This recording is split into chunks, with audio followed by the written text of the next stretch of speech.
let's speak now to the independent economist Julian Jessop, who has been poring over all sorts of numbers this week, particularly with regard to a report from the Institute for Fiscal Studies. Now, this report has been leapt on by all of the camps and interested parties in this leadership race because it makes the national finances look in a pretty bad state. Indeed, Rishi Sunak's team is saying that this report means that potentially large tax cuts would be unaffordable.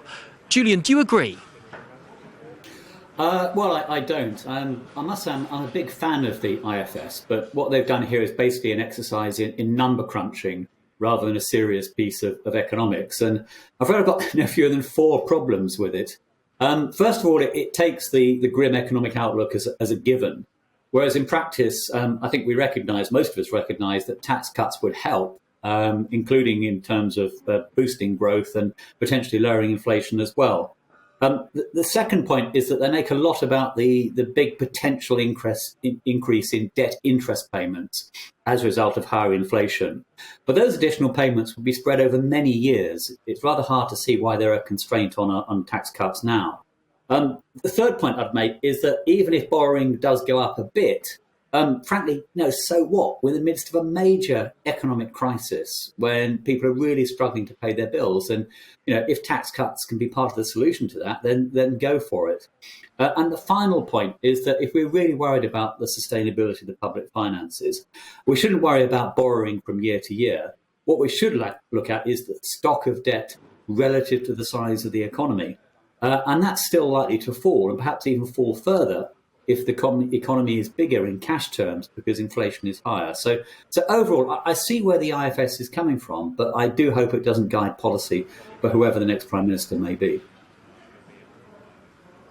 So to some extent, if there can be targeted tax cuts or indeed supply-side reforms that grow the economy, the quantity of debt relative to the size of the economy will actually be coming down, and that would make the country on a fairly better footing when it comes to being attractive to investors abroad and the like.